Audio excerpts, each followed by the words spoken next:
Nah, Bapak Ibu Saudara, hari ini kita akan belajar kebenaran firman Tuhan, yaitu Pentakosta, keluarga yang dipimpin oleh Roh Kudus. Dan saya ucapkan selamat hari Pentakosta hari ini, kiranya Roh Kudus yang memenuhi, membaharui, dan memberikan hikmat kepada kita. Kita langsung saja membuka di dalam Alkitab kita, Efesus pasal 4, Efesus pasal 4 ayat 17 sampai 32. Efesus pasal 4 ayat 17 sampai 32. Sudah ketemu? Kalau sudah ketemu, kita sama-sama baca kebenaran firman Tuhan. Efesus pasal 4 ayat 17 sampai 32, 2, 3. Sebab itu kukatakan dan kutegaskan ini kepadamu di dalam Tuhan, jangan hidup lagi sama seperti orang-orang yang tidak mengenal Allah dengan pikirannya yang sia-sia dan pengertiannya yang gelap, jauh dari hidup persekutuan dengan Allah, karena kebodohan yang ada di dalam mereka dan karena kedegilan hati mereka. Perasaan mereka telah tumpul sehingga mereka menyerahkan diri kepada hawa nafsu dan mengerjakan dengan serakah segala macam kecemaran. Tetapi kamu bukan demikian. Kamu telah belajar mengenal Kristus, karena kamu telah mendengar tentang Dia dan menerima pengajaran di dalam Dia menurut kebenaran yang nyata dalam Yesus, yaitu bahwa kamu berhubung dengan kehidupan kamu yang dahulu harus meninggalkan manusia lama yang menemui kebinasaannya oleh nafsunya yang menyesatkan, supaya kamu diperbaharui di dalam roh dan pikiranmu, dan mengenakan manusia baru yang telah diciptakan menurut kehendak Allah di dalam kebenaran dan kekudusan yang sesungguhnya. Karena itu, buanglah dusta dan berkatalah benar seorang kepada yang lain, karena kita adalah sesama anggota. Apabila kamu menjadi marah, janganlah kamu berbuat dosa. Janganlah matahari terbenam sebelum padam amarahmu, dan janganlah beri kesempatan kepada iblis. Orang yang mencuri, janganlah ia mencuri lagi, tetapi baiklah ia bekerja keras dan melakukan pekerjaan yang baik dengan tangannya sendiri, supaya ia dapat membagikan sesuatu kepada orang yang berkekurangan. Janganlah ada perkataan kotor keluar dari mulutmu, tetapi pakailah perkataan yang baik untuk membangun di mana perlu, supaya mereka yang mendengarnya beroleh kasih karunia. Dan janganlah kamu mendukakan Roh Kudus Allah yang telah memeteraikan kamu menjelang hari penyelamatan. Segala kepahitan, kegeraman, kemarahan, pertikaian, dan fitnah hendaklah dibuang dari antara kamu. Demikian pula segala kejahatan. Tetapi hendaklah kamu ramah seorang terhadap yang lain, penuh kasih mesra dan saling mengampuni, sebagaimana Allah di dalam Kristus telah mengampuni kamu. Bapak Ibu saudara-saudara kasih Tuhan, Roh Kudus menjadikan keluarga kita berbeda. Jangankan keluarga, suami istri juga berbeda. Ya, berbeda jenis kelamin, berbeda pemikiran, berbeda pendapat. Namun di dalam perbedaan, kalau kita membiarkan Roh Kudus bekerja, maka perbedaan itu akan menjadi sempurna, akan membawa berkat bagi banyak orang. Nah, apa yang membedakan sebuah keluarga yang dipimpin oleh Roh dan yang tidak? Keluarga yang dipimpin oleh Roh selalu mengutamakan tujuan atau kehendak Tuhan. Jadi orang-orang atau keluarga-keluarga yang dipimpin oleh Roh, mereka bertujuan bagaimana keluarga itu dipimpin oleh Tuhan, bagaimana keluarga itu berjalan sesuai dengan kehendak Tuhan, bagaimana keluarga itu mengutamakan Tuhan, bukan mengutamakan keberhasilan, bukan mengutamakan apa yang harus mereka capai supaya lebih pintar, supaya lebih pandai, supaya lebih hebat. Ya memang kita harus lebih pintar, kita harus lebih hebat, tetapi yang terutama di dalam kehidupan sebuah keluarga yang mengenal Tuhan, supaya setiap kita mengutamakan Tuhan. Tuhan juga mau kita menciptakan sesuatu yang baru. Tuhan juga mau menciptakan dari hidup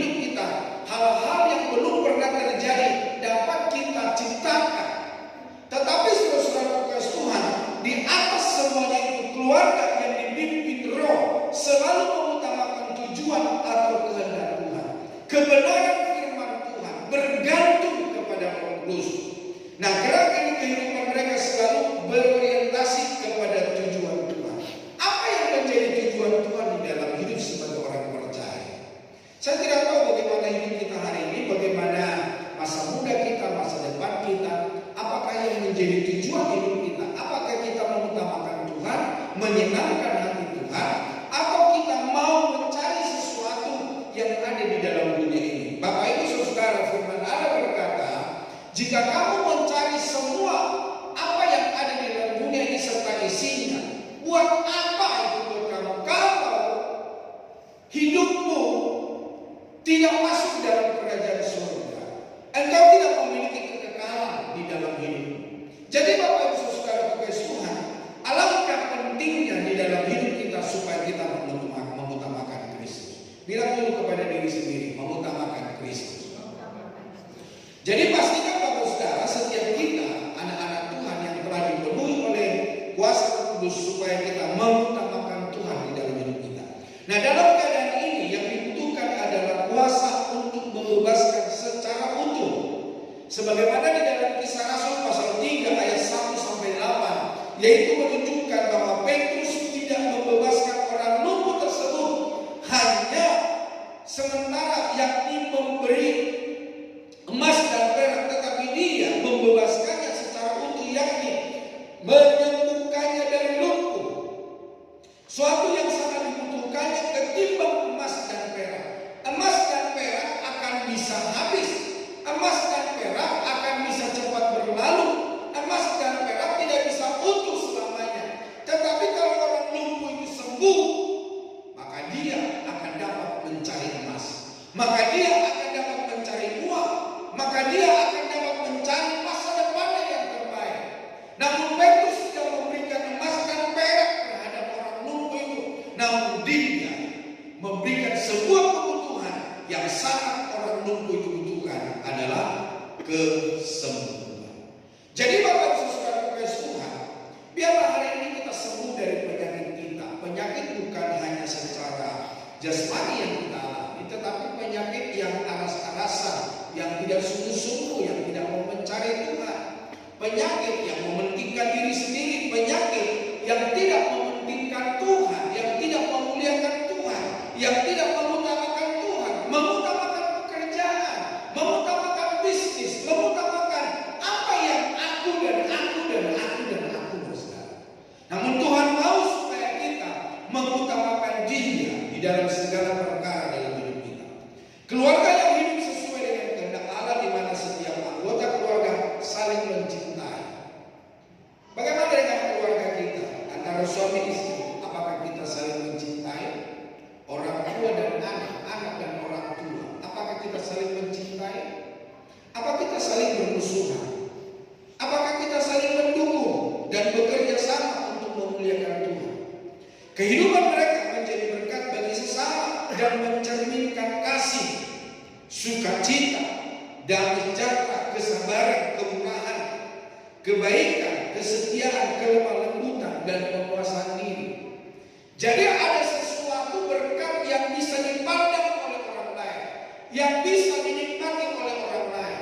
Jangan sampai Bapak Ibu Saudara, hari ini kita hadir di dalam gereja, namun ada pemberontakan, ada permusuhan di dalam keluarga kita. Ada permusuhan di keluarga Willy Soekarno-Hatta, saudara. Tetapi hari ini mari kita bersehati mencerminkan kasih dan sukacita, mencerminkan damai sejahtera, mencerminkan kesabaran, kemurahan, buah roh yang keluar dari hidup kita, dari keluarga kita, dari gereja kita, dari kehidupan kita sehari-hari. Nah, sesuai dengan ayat-ayat bacaan kita hari ini, kita mendapatkan prinsip bahwa orang atau keluarga yang penuh Roh Kudus memiliki ciri-ciri tertentu. Nah, Bapak Ibu Saudara, hari ini kita akan belajar apa ciri yang Tuhan mau di dalam hidup kita sebagai orang percaya.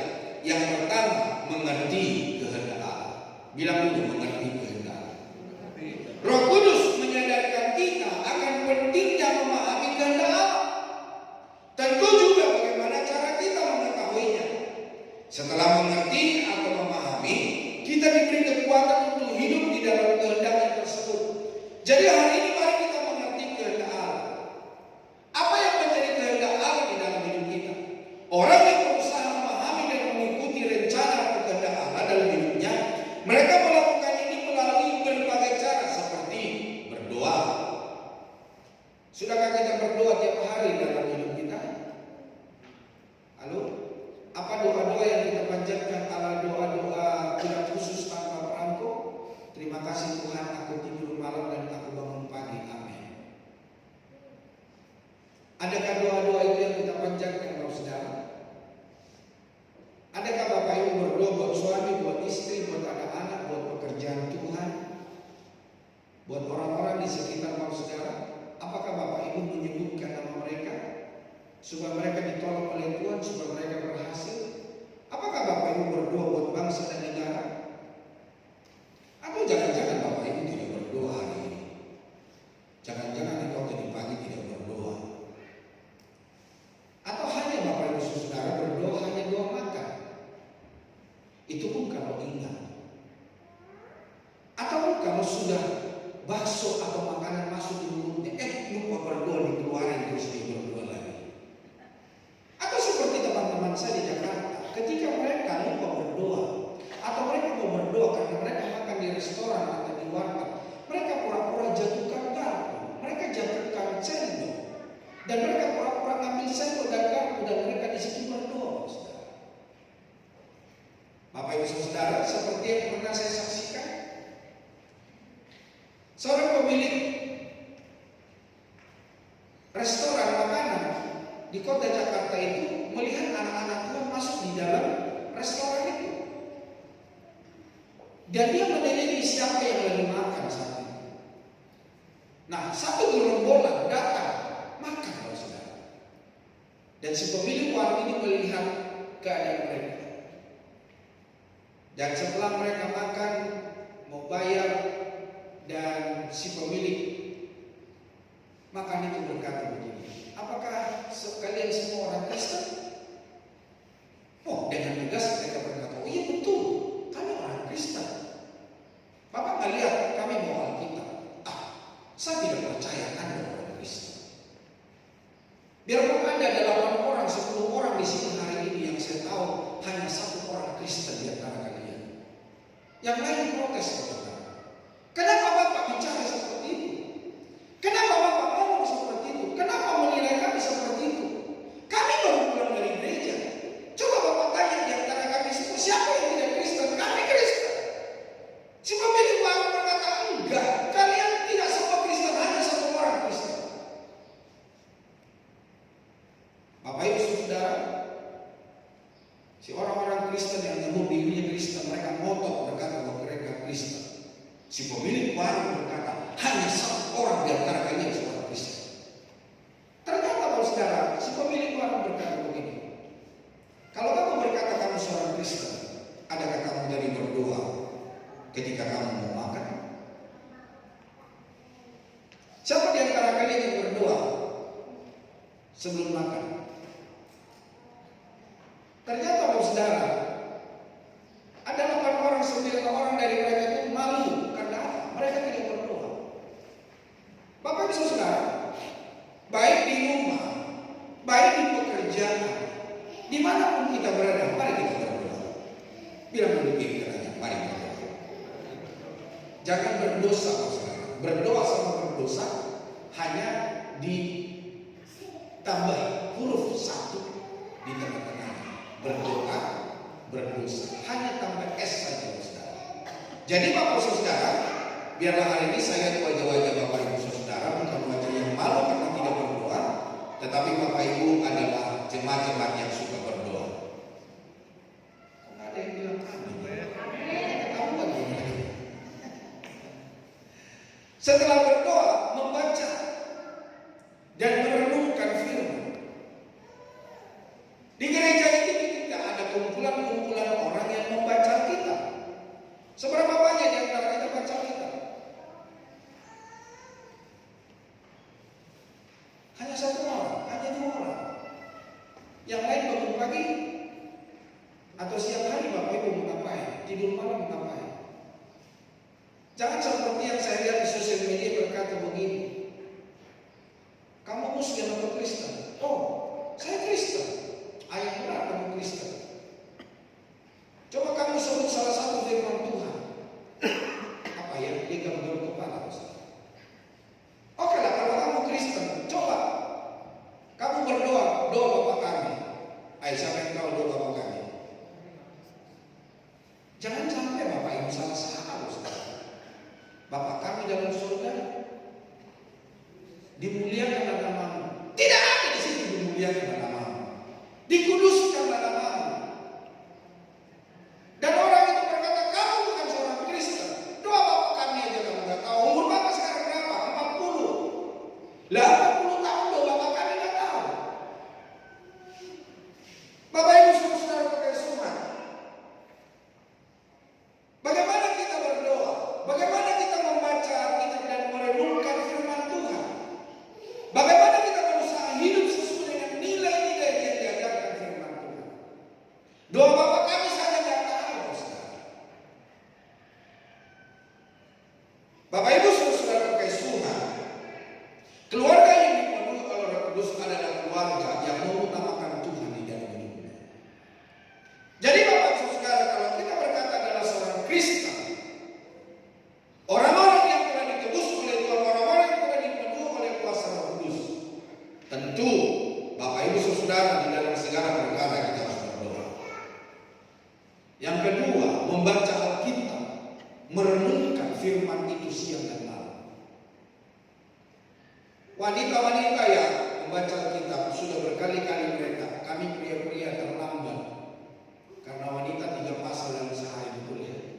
Kami pria hanya 1 pasal, jadi kami sudah disalib duluan. Tapi masih mending lah daripada Bapak Ibu yang lain tidak ada baca Alkitab. Bapak Ibu saudara-saudara kasih Tuhan, bagaimana kita menghidupi firman Tuhan di dalam hidup kita? Mengetahui kehendak Allah adalah kehendak Allah bukanlah sesuatu yang disembunyikan, tetapi dapat diketahui melalui berbagai cara. Salah satunya adalah melalui firman Tuhan. Firman Tuhan yang termeterai di hati kita, bukan di loh batu, bukan di kaca. Itu dapat kita sinarkan, dapat kita pancarkan lewat perkataan, lewat perbuatan, lewat tingkah laku kita, lewat tutur kata kita, cara bekerja kita. Bukan hanya sekedar Kristen ada di gereja, bukan hanya seorang Kristen dibaptis, tetapi seorang Kristen yang bertumbuh di dalam iman dan percayanya melalui kebenaran firman Tuhan atau Alkitab yang menjadi pedoman hidup bagi orang percaya. Jadi Bapak saudara, mengetahui kehendak Allah itu bukan disembunyikan, tetapi dapat kita perkatakan, dapat kita tunjukkan lewat tindakan kita sehari-hari. Nah, mengetahui kehendak Allah, berdoa dan mencari konfirmasi dari Tuhan. Ketika dia berdoa, dia cari apakah Tuhan saya bekerja di bidang ini. Apakah saya Tuhan betul-betul Tuhan panggil melakukan kehendak? Apakah betul-betul aku Tuhan bersekolah di sekolah ini? Apakah aku Tuhan betul-betul menyekolahkan anakku di sekolah yang ini? Jangan sampai Bapak saudara, kita sebagai orang percaya menyekolahkan anak salah tempat dan salah jurusan, Bapak saudara. Jangan sampai kita sebagai orang percaya tidak menghendaki atau tidak memahami kehendak Allah yang berdoa dan mencari konfirmasi Tuhan. Betul nggak saya berbisnis ini? Karena ada banyak orang ketika melakukan suatu pekerjaan di dalam hidupnya dan ternyata tidak berhasil. Salah satu orang jemaat kami waktu di Jakarta, dia berkata dan dia bersaksi di depan jemaat, saya ditipu oleh orang Kristen katanya. Nah, orang Kristen nggak tahu orang Kristen KBP atau Kristen abal-abal. Dia berkata begini, dia mengajar bisnis saya. Tetapi setahun 2 tahun sampai hari ini bisnis itu tidak muncul. Tapi uang sudah ratusan juta masuk di tangan orang itu. Dan ternyata saudara, itu tidak pernah, bisnis itu tidak pernah keluar, bisnis itu tidak pernah berjalan. Namun hanya tipu daya. Nah, jangan kita sebagai orang-orang percaya menjadi orang Kristen penipu. Atau jangan Bapak Ibu Saudara menjadi jemaat di tempat ini adalah jemaat penipu. Bapak Ibu menipu jemaat lain di gereja lain dan saudara pindah di gereja ini.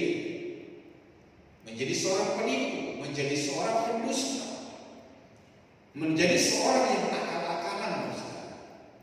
Bapak Ibu Saudara kekasih Tuhan, Tuhan mau supaya kita berdoa dan mencari konfirmasi dari Tuhan.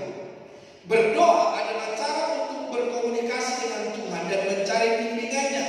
Selain itu, mencari konfirmasi dari orang-orang bijak dan bijaksana. Selain hanya berdoa minta konfirmasi dari Tuhan, bisa juga kepada orang-orang bijaksana. Supaya kita dapat membantu, supaya kita dapat dibantu dan memahami apa yang Tuhan mau dalam hidup kita. Menghindari kehendak diri. Nah, supaya kita memahami kehendak Allah, mari kita hindari kehendak diri kita sendiri. Mari kita hindari kemauan kita. Mengerti kehendak Allah juga berarti menghindari kehendak diri sendiri yang mungkin bertentangan dengan kehendak Tuhan. Jangan kita bersikeras melakukan apa yang mau kita lakukan, tetapi itu bukan kehendak Allah, tetapi kehendak diri sendiri. Nah, bagaimana supaya kita tahu apa yang kita kerjakan itu kehendak Tuhan atau kehendak diri sendiri? Berdoalah. Mintalah konfirmasi dari Tuhan. Menyesuaikan hidup. Orang yang mengerti kehendak Allah, dia pasti menyesuaikan hidup dengan firman Tuhan. Sekali lagi saya katakan, orang yang mengerti kehendak Allah, dia menyesuaikan hidupnya dengan firman Tuhan. Bukan sebaliknya, bukan firman Tuhan itu yang diotak-atik disesuaikan dengan kehidupan dia. Ada banyak orang saudara menjadi orang Kristen, firman Tuhan yang disesuaikan dengan hidupnya. Misalnya seorang pengkhotbah, dan dia berkata kepada pengkhotbah, tolonglah kalau kamu berkhotbah, jangan menyindir terus, jangan mengorek-ngorek terus. Bapak Ibu saudara kekasih Tuhan, seperti kita di gereja ini, tema-tema khotbah kita dari pusat, saudara. Dan tidak ada karangan-karangan sendiri, ini semua dari pusat. Tema-tema dan bahan-bahannya dari pusat. Nah, bagaimana kita dapat menghidupinya? Bagaimana kita menjalankannya? Mari kita mengerti kehendak Allah. Jangan firman Tuhan yang kita sesuaikan dengan hidup kita, tapi marilah hidup kita yang kita sesuaikan. Kalau hidup kita tidak sesuai dengan kebenaran firman Tuhan, tentu kita harus berubah, tentu kita harus bertobat, tentu kita harus menjalankan kebenaran firman Tuhan. Nah, ketika kita menyesuaikan diri dengan firman Tuhan, ini yang termasuk perubahan pola pikir dan perubahan perilaku. Ketika kita berubah pola pikir kita dan perilaku kita, mari kita bertobat dan kita hidupi kebenaran firman Tuhan. Orang yang mengerti kehendak Allah hidup dalam kehendak Allah. Nah, hidup dalam kehendak Allah berarti melakukan apa yang menyenangkan hatinya. Bukankah kita sering bernyanyi, menyenangkanmu, senangkanmu. Jangan kita hanya bernyanyi dalam persekutuan dalam gereja, tetapi pada kenyataannya kita tidak menyenangkan hati Tuhan. Kita menyenangkan diri kita sendiri. Bapak Ibu saudara kekasih Tuhan, hidup dalam kehendak Allah berarti melakukan apa yang menyenangkan hatinya dan mengikuti rencananya. Hal ini akan membawa kebahagiaan dan keselamatan bagi orang-orang yang hidup dalam kehendak. Nah, Bapak Ibu saudara, yang kedua, orang yang dipenuhi Roh Kudus selain hanya dia mengerti kehendak Allah, dia memuliakan Tuhan di dalam hidupnya. Keluarga yang dipimpin oleh Roh Kudus akan memprioritaskan nama Tuhan dimuliakan.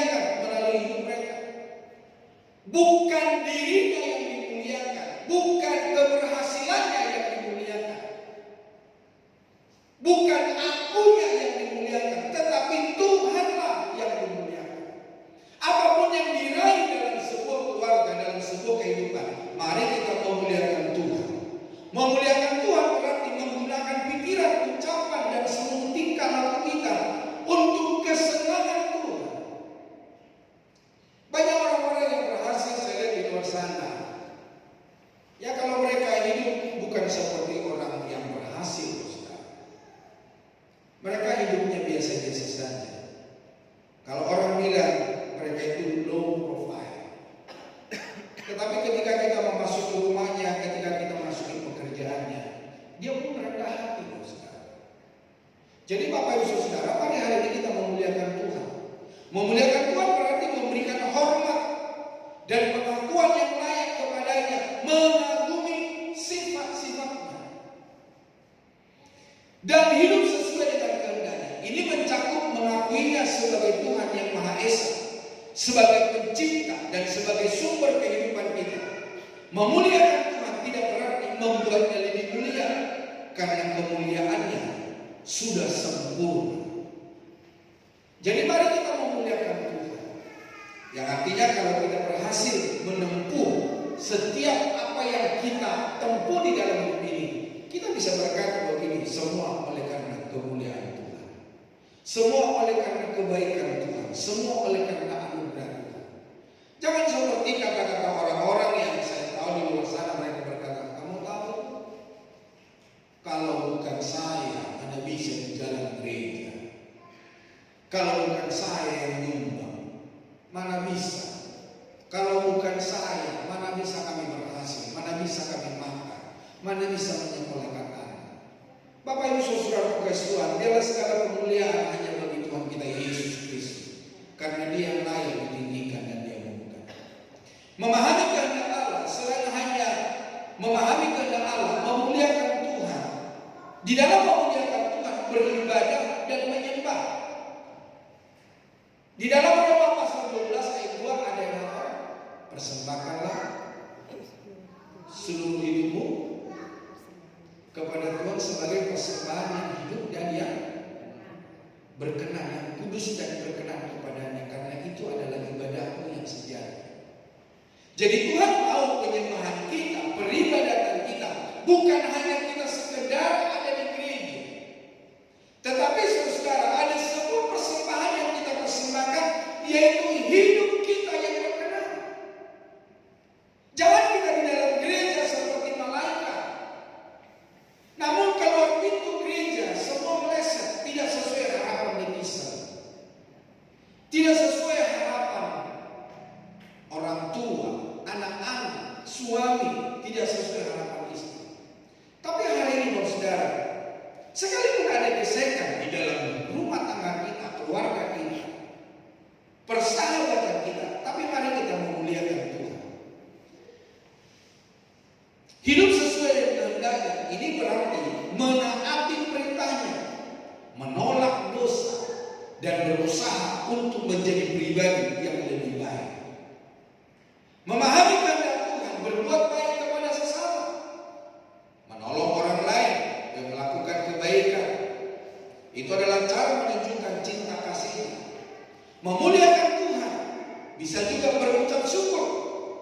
1 Tesalonika 4 ayat 18, mengucap syukurlah di dalam segala hal, karena itulah yang Yesus Kristus inginkan di dalam hidup. Jadi Tuhan mau supaya kita mengucap syukur. Mengucap syukur atas segala berkat dan karunia yang telah diberikannya kepada kita. Memuliakan Tuhan berarti mencari hikmat dan pengetahuan akan Tuhan, mempelajari firman Tuhan dan mengenalnya lebih dalam. Di dalam Mazmur 111 ayat 10, permulaan hikmat adalah takut akan Tuhan. Semua orang yang melakukannya berakal budi yang baik, puji-pujian kepadanya tetap untuk selamanya. Amsal 9 ayat 10, permulaan hikmat adalah takut akan Tuhan. Orang yang takut akan Tuhan akan merendahkan hatinya, akan merendahkan dirinya. Dia akan tunduk atas segala peraturan dan peraturan, dan dia mencari hikmat dan pengetahuan akan Allah. Tetapi orang yang tidak mencari Tuhan, orang yang tidak memuliakan Tuhan, maka dia akan menentang kebenaran firman Tuhan yang dia tahu, yang dia perkatakan. Tetapi orang-orang yang memuliakan Tuhan mencari hikmat, pengetahuan akan Tuhan, apa yang dikehendaki Tuhan dan apa yang tidak dikehendaki Tuhan. Memuliakan Tuhan berusaha bertumbuh rohani. tumbuh dalam kasih karunia dan pengenalan akan Tuhan. Jadi hari ini biarlah kita ke gereja, kita belajar bagaimana kita mengenal kasih karunia Tuhan, bagaimana kita mengenal firman Tuhan. Bukan sekedar tuntutan saya ada di gereja, memuliakan Tuhan, mau dipakai Tuhan, bersedia untuk digunakan Tuhan dalam pelayanan dan karya-karyanya. Jangan Bapak Ibu menutup diri, jangan Bapak Ibu mengungkap diri, tetapi hari ini mari kita bangkit, mari kita melayani Tuhan, mari kita memberikan hidup kita kepada Tuhan. Bapak Ibu saudara-saudara kekasih yang belum melayani, mari kita melayani. Berikan waktu yang terbaik kepada Tuhan, berikan hidupmu yang menyenangkan hati Tuhan. Bapak Ibu saudara, jangan sampai kita orang-orang percaya tidak mau dipakai oleh Tuhan. Talenta yang Tuhan sudah percayakan bagi kita jangan kita simpan. Memuliakan Tuhan, mau dipakai Tuhan, bersedia untuk digunakan Tuhan dalam pelayanan dan karya-karyanya. Dan yang ketiga yaitu mengucap syukur. Mengucap syukur dalam keluarga menjadi tempat berlatih yang pertama bagi setiap orang yang ada di dalamnya untuk mengucap syukur. Ya, seperti di dalam 1 Tesalonika pasal yang ke-5 ayat 18 ya. Jadi lupa saya. Roh Kudus membantu keluarga bahwa mengucap syukur akan berdampak pada kekuatan rohani yang akan dimiliki setiap orang yang melakukannya. Makna pengucapan syukur. Mengucap syukur bukan berarti mengabaikan kesulitan dan rasa sakit. Ini adalah sikap hati yang percaya bahwa Tuhan selalu hadir dan bekerja dalam setiap momen kehidupan, sehingga kita dapat menerima segala hal dengan kekuatan dari Tuhan. Jadi Bapak Ibu Saudara, mengucap syukur bukan mengabaikan kesulitan, bukan mengabaikan rasa sakit hati, bukan mengabaikan segala persoalan yang menghalangi kita untuk mengenal Tuhan. Tetapi mengucap syukur kita percaya bahwa Tuhan akan turun campur tangan dalam segala perkara dalam hidup kita. Mengucap syukur, bersyukur dalam segala hal. Menghadapi suka dan duka, kita harus tetap bersyukur. Bersyukur saat senang, mengingatkan kita bahwa segala sesuatu berasal dari Tuhan. Sementara bersyukur saat susah, menguatkan iman bahwa Tuhan bekerja untuk mendatangkan kebaikan. Jadi di dalam kesusahan kita, di dalam penderitaan kita, di dalam tantangan kehidupan kita, ketika kita bersyukur kepada Tuhan, itu adalah untuk menguatkan iman kita. Jadi jangan berpikir kalau Bapak Ibu bersyukur di dalam segala penderitaan, terus Bapak Ibu bilang ini orang gila. Tidak Pak. Sebetulnya itu menguatkan iman kita. Seperti yang saya pernah berkata, bagaimana aku berkata Tuhan itu adalah Allah penyembuhku kalau aku tidak pernah sakit? Bagaimana aku berkata Tuhan itu adalah kekuatanku kalau aku tidak pernah lemah? Bagaimana aku berkata Tuhan itu adalah Allah yang apa lagi? Menyembuhkan, menguatkan. Ya kalau aku nggak pernah sakit, kalau nggak pernah aku lemah di dalam kehidupan. Jadi Bapak Ibu Saudara, segala sesuatu yang terjadi di dalam hidup kita itu adalah sebuah pekerjaan Tuhan untuk kita kuat di dalam Kristus. Mengucap syukur sebagai keputusan. Bersyukur bukan hanya perasaan, tetapi juga keputusan untuk percaya pada rencana Tuhan yang terbaik. Jadi kalau Bapak Ibu mengucap syukur di dalam segala kepahitan dan sakit, itu adalah sebuah keputusan. Jangan sampai keputusan kita bersungut-sungut. Jangan sampai keputusan kita mengeluh. Tetapi keputusan yang kita putuskan, aku mau bersyukur karena Tuhan tetap baik di dalam hidup saya. Memuliakan Tuhan, mengucap syukur dapat membuat seseorang kuat di dalam Tuhan. Nah, manfaat mengucap syukur dapat meningkatkan rasa syukur, kebahagiaan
dan tidak menganggap diri lebih hebat dari orang lain. Ini berarti tidak merasa bangga atas kelebihannya yang dimiliki dan bersedia menerima kritik serta saran dari orang lain.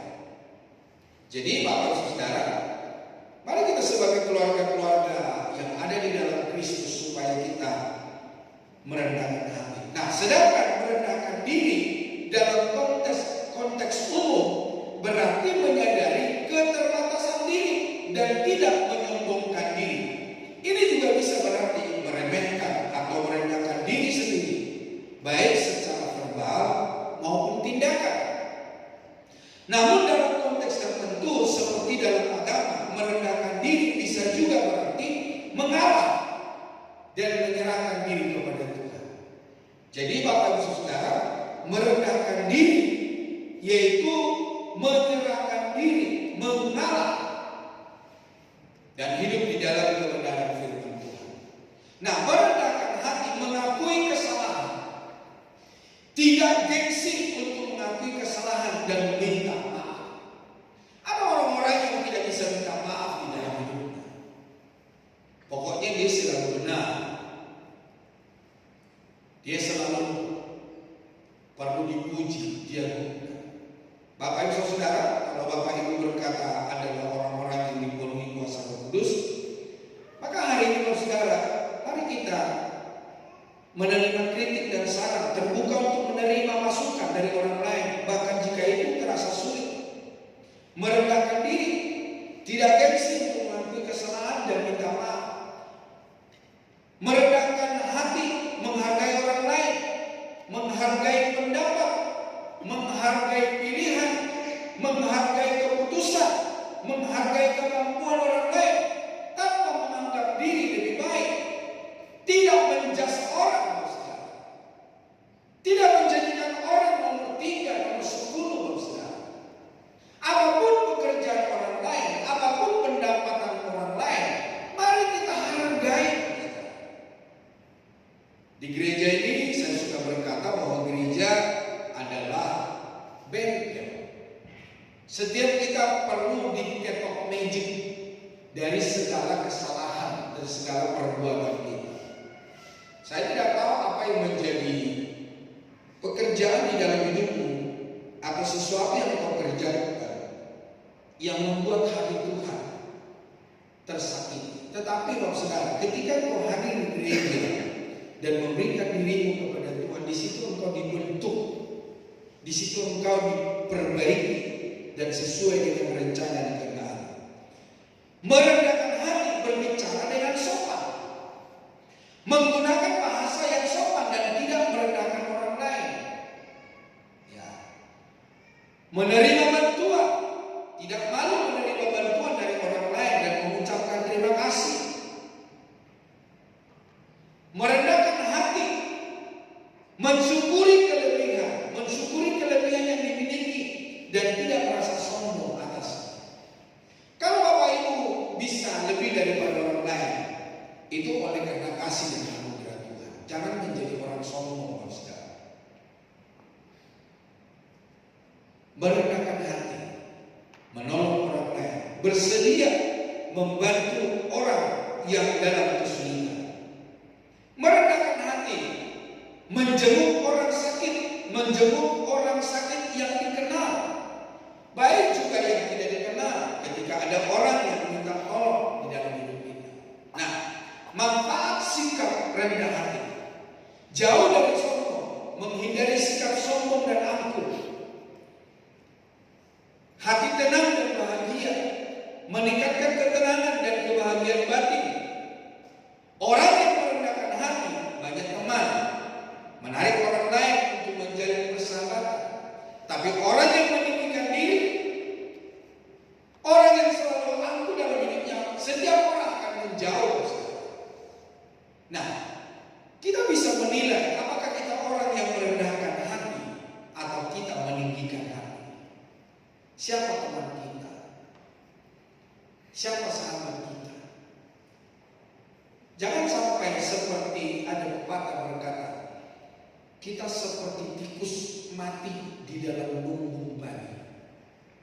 Seharusnya tidak mungkin masa tikus mati di lumbung padi. Yang artinya begini, banyak orang tapi kita nggak punya teman. Banyak orang kita nggak punya sahabat. Orang menyingkir dari kita. Orang tidak mau kita ajak ngomong dengan banyak. Ngomong 1-2 kata mereka sudah pergi. Jadi Bapak Ibu Saudara, mari hari ini supaya kita merendahkan hati kita, sehingga kita memiliki banyak teman, dicintai dan dihormati. Orang yang merendahkan hati pasti dicintai dan dihormati, menjadi pribadi yang disukai dan dihormati orang lain. Jangan Bapak Ibu Saudara bangga ketika kita dihormati di depan kita. Tapi bagaimana penghormatan, bagaimana cinta orang lain terhadap kita? Apakah selamanya, apakah sementara? Bapak Ibu Saudara, manfaat sikap rendah hati membantu pengembangan diri, meningkatkan kemampuan belajar dan mengembangkan diri. Di dalam 2 Tawarik pasal 7 ayat 14 berkata, dan umatku yang atasnya namaku disebut merendahkan diri, berdoa dan mencari wajah, lalu berbalik dari jalan-jalan yang jahat, maka aku akan mendengar dari surga dan mengampuni dosa mereka serta memulihkan negeri mereka. Ketika kita merendahkan diri, Bapak Saudara, maka bukan hanya pribadi kita yang dipulihkan oleh Tuhan. Orang di sekitar kita akan dipulihkan oleh Tuhan. Komunitas kita akan dipulihkan oleh Tuhan. Bahkan bangsa dan negara kita akan dipulihkan oleh Tuhan. Yang artinya kita yang merendahkan hati, merendahkan diri, membawa dampak kepada orang yang di sekitar kita. Jadi Bapak Saudara, mari hari ini kita orang-orang yang mengenal dan mengetahui kebenaran firman Tuhan. Di dalam 2 Tawarik 12 ayat 6, 7. Pemusik boleh maju ke depan. Maka pemimpin-pemimpin Israel dan raja merendahkan diri dan berkata, Tuhanlah yang benar. Ketika Tuhan melihat bahwa mereka merendahkan diri, datanglah firman Tuhan kepada Semaya bunyinya, mereka telah merendahkan diri. Oleh sebab itu aku tidak akan memusnahkan mereka. Aku segera akan meluputkan mereka, dan kehangatan amarahku tidak akan dicurahkan atas Yerusalem dengan perantaraan sisa. Jadi ketika bangsa Israel, pemimpin Israel merendahkan diri di hadapan Tuhan, dan mereka berkata, Tuhanlah yang benar, sehingga amarah Tuhan tidak dicurahkan atas bangsa Israel. Jadi Bapak Ibu Saudara kasih Tuhan, ini juga terdapat di dalam diri kita. Ketika kita merendahkan hati, ketika kita merendahkan diri, Tuhan juga akan memulihkan keadaan kita. Lebih baik merendahkan diri dengan orang yang rendah hati daripada membagi rampasan dengan orang contoh. Lebih baik merendahkan diri dengan orang yang rendah hati daripada memiliki harta kekayaan, memiliki sebuah keberhasilan. Karena apa saudara? Orang yang sombong, orang yang angkuh, orang yang merasa diri lebih daripada orang lain, maka tidak akan dicintai dan tidak akan dihormati. Tapi mari hari ini kita sebagai orang-orang percaya yang ada di gereja hari ini, supaya kita merendahkan hati kita, supaya kita merendahkan diri kita. Tidak ada seorang pun yang lebih baik dari siapa kita hari ini. Kita semua sama di hadapan Tuhan. Oleh karena kasih dan anugerah Tuhan, kita ada hari ini sebagaimana kita ada. Saya bisa dapat berbicara di hadapan Bapak Ibu Saudara itu oleh karena panggilan di dalam hidup saya. Teman-teman yang bisa melayani yang lain karena mereka punya karunia di bidang ini.